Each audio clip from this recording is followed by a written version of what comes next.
ये कहानी है एक सफर की। एक ऐसे सफर की जो एक साधारण से लड़के को एक ऐसे संत में बदल देता है जिनकी मौजूदगी ही, सिर्फ मौजूदगी ही न जाने कितने लोगों की जिंदगी रोशन कर देती है।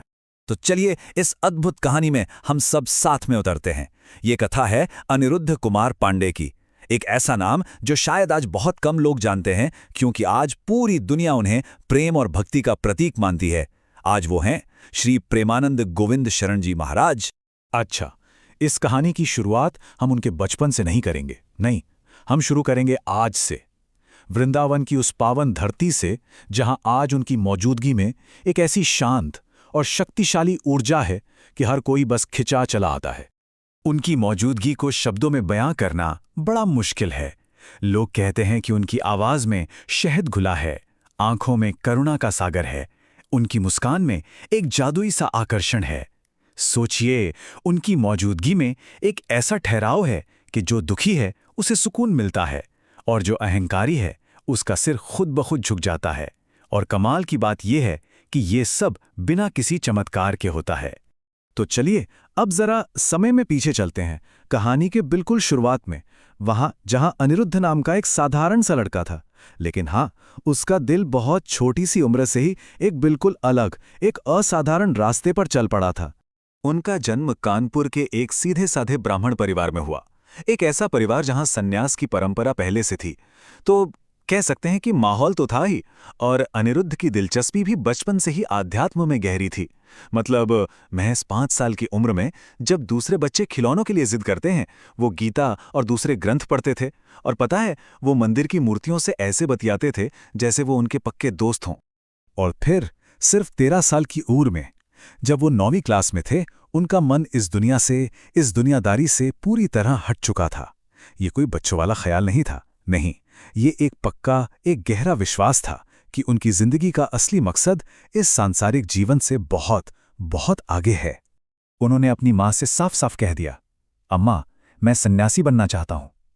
और फिर एक रात ठीक 3 बजे, बिना एक भी पैसा लिए, बिना किसी प्लान के, वो चुपचाप घर से निकल गए। बस एक चीज उनके साथ थी, ईश्वर को पाने की जबरदस्त इच्छा। घर से निकलकर उनका ये सफर उन्हें ले गया वाराणसी, तपस्वियों का शहर। यहां उन्होंने तपस्या और अनुशासन का ऐसा जीवन शुरू किया जिसकी आज हम शायद कल्पना भी नहीं कर सकते। जरा सोचिए उनकी दिनचर्या। दुनिया जहां भोजन के पीछे भागती है, वो गंगा जल पर रहते थे। जहां लोग आराम खोजते हैं, वो भिक्षा मांगते थे, वो भी सिर्फ 15 मिनट। और जहां लोग मनोरंजन ढूंढते हैं, वो ध्यान में लीन रहते थे। कई कई दिन तो ऐसा होता था कि भिक्षा में कुछ नहीं मिला तो बस गंगा जल पीकर ही दिन गुजार देते थे। और फिर वाराणसी में ही एक दिन एक रासलीला देखते हुए कुछ ऐसा हुआ कि उनके दिल में वृंदावन के लिए एक जबरदस्त तड़प जाग उठी। राधा और कृष्ण की उस लीला को देखकर उन्हें यह एहसास हो गया कि उनकी असली मंजिल, उनकी खोज वृंदावन में ही पूरी होगी, उसी धरती पर जहां ये लीलाएं आज भी जिंदा हैं। तो बस वो चल पड़े वृंदावन की ओर। और वृंदावन पहुंचना उनकी जिंदगी का सबसे बड़ा, सबसे अहम मोड़ साबित हुआ। यहीं इसी धरती पर उस साधक को अपना रास्ता भी मिला और अपने गुरु भी। वृंदावन में उन्हें राधा वल्लभ संप्रदाय में दीक्षा मिली। ये कोई एक दिन की बात नहीं थी, ये एक पूरी प्रक्रिया थी। पहले शरणागति मंत्र मिला, फिर अपने मुख्य गुरु से भेंट हुई, और फिर एक एक करके वो उस रास्ते पर आगे बढ़े जिसने उनकी आध्यात्मिक पहचान को पूरी तरह से बदल कर रख दिया। इस दीक्षा में जो सबसे खास बात थी, वो थी सहचारी भाव। ये भक्ति का एक बहुत ही गहरा, बहुत ही सुंदर रूप है। इसमें भक्त खुद को भगवान से दूर नहीं, बल्कि राधा रानी की एक सखी, एक सहेली के रूप में देखता है, जो हमेशा उनके साथ है, उनकी सेवा में है। मतलब भक्ति का इतना नज़दीकी, इतना प्यारा रिश्ता। और इस दीक्षा के बाद अगले 10 साल उन्होंने खुद को पूरी तरह से सिर्फ और सिर्फ गुरु सेवा में लगा दिया। पूरी तरह से सफाई करना, खाना बनाना, हर छोटा बड़ा काम, और सब कुछ बहुत ज्यादा खुशी और प्रेम के साथ। सेवा का यही वो दशक था जिसने अहंकार को मिटाकर सच्ची विनम्रता सिखाई और अनिरुद्ध को हमेशा के लिए प्रेमानंद जी महाराज बना दिया। तो अब एक रसिक संत के रूप में, यानी प्रेम भक्ति के रस में डूबे हुए संत के तौर पर, उनकी जिंदगी में 3 चीजें एक साथ आईं: सेवा, शोहरत और एक बहुत बड़ी परीक्षा। उन्होंने अपनी भक्ति को सिर्फ भजन कीर्तन तक नहीं रखा, उसे कर्म में बदल दिया। उन्होंने श्री हित राधा केली कुंज ट्रस्ट बनाया, जो आज भी सेवा का एक बड़ा केंद्र है। उनका मानना साफ था कि जरूरतमंदों की सेवा ही राधा रानी की सबसे बड़ी सेवा है। आज ये ट्रस्ट रोज सैकड़ों लोगों को मुफ्त भोजन कराता है, साधुओं का इलाज करता है। यह उनकी भक्ति का जीता जागता स्वरूप है। फिर आया 2020 के बाद का दौर, सोशल मीडिया का दौर, और अचानक उनके प्रवचन, उनके सत्संग वायरल हो गए।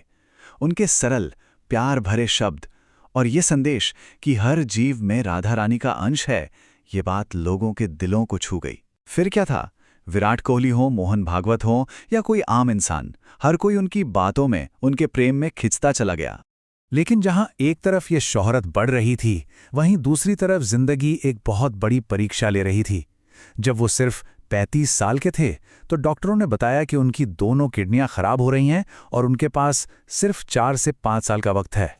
अब ऐसी खबर सुनके कोई भी इंसान टूट जाता, लेकिन उन्होंने अपनी बीमारी को अपने मन का मालिक बनने ही नहीं दिया। उन्होंने साफ कहा, मैंने अपनी बीमारी को अपने मन का मालिक नहीं बनने दिया। उनका मन तो राधा रानी के चरणों में था। इस शरीर का दर्द उनकी आत्मा के आनंद को कम नहीं कर सका। तो एक तरफ कठोर तपस्या, दूसरी तरफ ये गंभीर बीमारी, इन सब से गुजरते हुए उनकी पूरी जिंदगी ही हम सब के लिए एक बहुत सीधा लेकिन बहुत ताकतवर संदेश बन गए। देखिए, एक बच्चे की आध्यात्मिक इच्छा से शुरू हुई ये यात्रा वाराणसी की तपस्या में तपी, वृंदावन के प्रेम में निखरी, गुरु की कृपा से बदली और फिर सेवा में बह निकली। आज वो प्रेम और समर्पण का एक प्रतीक हैं। ईश्वर को ढूंढने निकले थे और खुद ही उस दिव्य प्रेम का एक जरिया बन गए। उनकी जिंदगी की सबसे बड़ी सीख, उसका जो सार है वो यही है कि अगर प्रेम और ईश्वर पर पूरा समर्पण हो तो कोई भी मुश्किल, चाहे वो शरीर की हो या संसार की, आपको तोड़ नहीं सकती। उनका संदेश एकदम साफ है, राधा रानी की शरण में रहो, सब मंगल होगा। तो सवाल ये उठता है कि जिंदगी की सच्ची खुशी आखिर है किसमें? प्रेमानंद जी महाराज की जिंदगी इस सवाल का एक बहुत गहरा जवाब देती है और हम सबको ये सोचने पर मजबूर करती है कि हमारी ताकत और हमारी शांति का असली सोर्स क्या है।